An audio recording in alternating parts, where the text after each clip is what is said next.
안녕하세요. 오락교TV 이승규 원장입니다. 진료를 하거나 인터넷 댓글을 보다 보면 나 무슨 치료를 받았는데 효과가 하나도 없었다. 혹은 나는 10회나 치료를 받았는데 그대로다. 원래 그건 치료가 안 되는 거니 포기해라. 치료를 받았는데 더 나빠진 것 같다 등등 절망적인 치료 후기를 많이 보게 됩니다. 아마 이런 분들이 받은 치료가 기미, 여드름 흉터, 모공, 다크서클, 튼살, 남자 수영 제모 같은 것일 텐데요. 사실 이것들은 치료가 어려운 병변들인 건 맞습니다.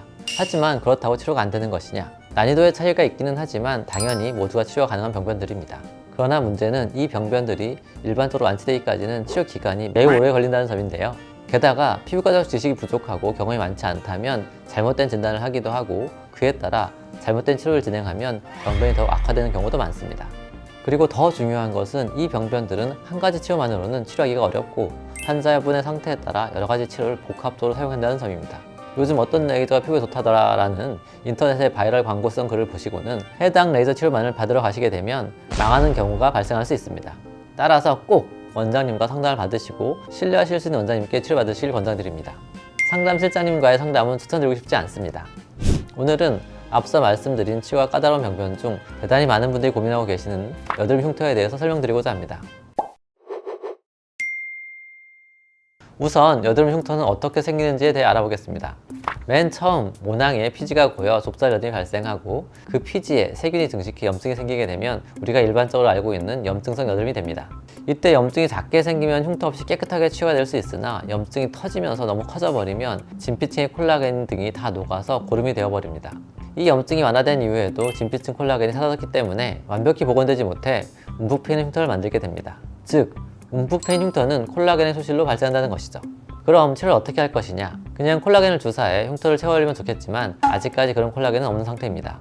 따라서 여드름 흉터의 가장 기본적인 치료 방법은 진피층에 콜라겐이 재생이 되도록 유도하는 것입니다. 우리 피부는 너무 크게 손상되면 회복이 안 돼 흉터가 되지만 적당히 손상되면 재생되는 과정에서 새로운 콜라겐이 기존보다 더 많이 생성되어 더 젊은 피부가 된다는 것입니다.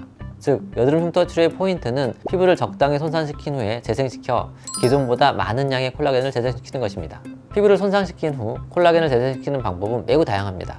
여러분들이 많이 알고 계시는 프락셔널 레이저, TCA 박피 약물을 이용한 도트필 혹은 크로스 요법, 포텐자 쿠션을 이용한 스컬트라 주입 요법, 어빔약을 레이저를 이용한 레이저 박피, 콜라겐 재생을 위한 필러 및 주베륵 주사 요법, 고주파 레이저 등이 있으며 이 외에도 더욱 다양한 치료 방법들이 존재합니다. 여드름 흉터 치료는 콜라겐 재생 이외에도 몇 가지 치료법을 추가로 사용하게 됩니다. 흉터를 수술적으로 제거하는 방법 및 여드름 흉터의 밴드를 끊어주는 서보시라는 치료 방법도 같이 사용하게 됩니다. 오늘은 이런 치료법들에 대해서 한 가지씩 간략하게 설명드리겠습니다. 먼저 레이저 박피와 프락셔널 레이저입니다. 가장 기본적인 치료 방법으로 피부 진피층을 고의도로 손상시킨 후에 기존보다 많은 양의 콜라겐 재생을 유도하는 방법입니다. 프랙셔널 레이저가 나오기 전 사용했던 방법은 레이저 박피입니다. 어빔약을 레이저를 통한 레이저 박피의 경우 여드름 흉터 부분을 대패로 나무를 깎듯이 피부를 깎아내는 치료 방법입니다. 진피층까지 레이저로 깎은 후 피부를 재생시키면 기존보다 더 많은 양의 콜라겐이 생성되면서 여드름 흉터가 차오르는 것입니다. 아주 오래전부터 사용하던 치료 방법인데요. 얼굴 전반적으로 피부를 깎아내다 보니 일상적인 생활이 어렵고 회복 기간이 매우 오래 걸려 관리가 어렵다는 점 때문에 최근 들어서는 많이 사용하지 않는 치료 방법입니다. 또한 여러 가지 이유로 인해 색소 침착, 홍조, 피부 예민 등의 부작용의 가능성이 높고 흉터가 악화될 수도 있는 치료 방법입니다. 이 때문에 나온 방법이 바로 프랙셔널 레이저입니다. 프랙셔널 레이저는 흉터 전체를 깎아내는 것이 아니고 흉터를 부분적으로 여러 군데 손상시킨 후에 재생시키는 것입니다.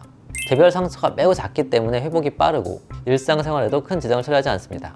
또한 색소 침착, 홍조, 피부 예민 등의 여러 가지 부작용의 가능성도 매우 적습니다. 프랙셔널 레이저의 경우 레이저 방식에 따라 매우 다양한 종류가 있는데 이는 제가 예전에 올렸던 프랙셔널 레이저 편을 참고하시면 좋을 것 같습니다.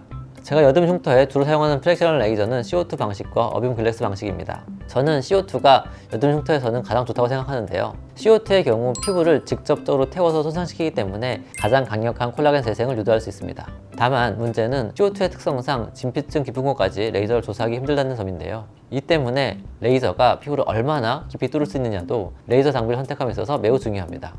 CO2 프랙셔널 레이저 내에서도 매우 다양한 종류가 있는데 현재 저희 병원에서 사용 중인 앙코르 울트라 펄스 레이저가 CO2 레이저 중 진피층 깊숙이 침투하는 것으로 가장 강력한 것 같습니다.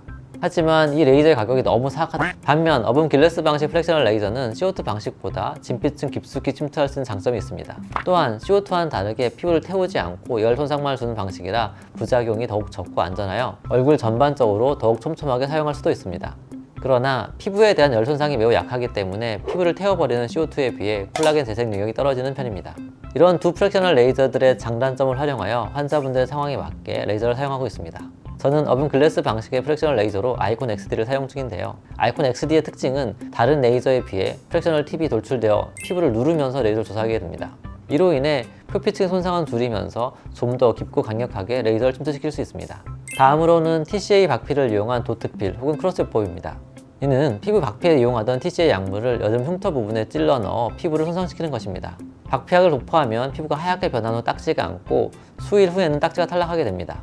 이 과정에서 진피층의 콜라겐이 수개월에 걸쳐 천천히 재생되게 됩니다. 콜라겐 재생은 오랜 시간이 걸리기 때문에 보통 2 내지 4개월 이상 간격을 두고 치료하게 됩니다. 다음은 포텐자 쿠션을 이용한 스컬트라 주입 요법입니다. 스컬트라라는 물질은 얼굴에 주입해 콜라겐을 재생시켜 얼굴의 볼륨을 살려주는 약물인데요. 이 약물을 포텐자라는 프랙셔널 레이저의 쿠션 팁을 이용하여 진피층에 침투시키는 방법입니다. 이 치료 방법은 포텐자 쿠션 팁의 프랙셔널 레이저 효과와 스컬트라의 콜라겐 재생 효과를 이중적으로 이용하는 방법입니다. 이 이외에도 진피층 콜라겐 재생을 위해 필러나 주베력과 같은 물질을 진피층에 직접 주사하는 방법도 있습니다. 콜라겐 재생 이외에도 여드름 흉터 치료에 사용하는 방법으로 서버시라는 치료가 있습니다. 이는 여드름 흉터의 진피층에 특정 흉터 밴드를 끊어줌으로써 흉터를 올려주는 치료 방법입니다. 주로 롤링 스카라 불리는 형태의 흉터를 치료하게 됩니다. 치료 방법은 흉터 아래쪽으로 바늘을 주입해 밴드를 끊어주면 흉터가 약간 올라오게 되는 원리입니다. 또한 수술적 방법을 사용해 볼 수도 있는데요. 흉터의 모양에 따라 흉터 자체를 잘라버리는 단순 전제술을 이용해 볼 수 있습니다. 저 같은 경우도 자주 사용하는 방법으로 아주 깊거나 넓은 흉터의 경우 치료 효과가 매우 좋은 편입니다. 또한 흉터 자체를 올려주는 펀치 엘리베이션이라는 흉터 치료 방법도 있습니다. 이 이외에도 원장님들에 따라 더욱 다양한 치료 방법들의 사용이 가능합니다. 오늘은 여드름 흉터 치료의 다양한 방법들에 대해서 간략하게 살펴보았습니다. 앞으로 저희 병원에서 하는 여드름 흉터 치료 스케줄 및 흉터 케이스에 대해 영상을 제작해 보도록 하겠습니다. 이상 믿을 수 있는 피부과 전문의 이순기 원장이었습니다. 감사합니다.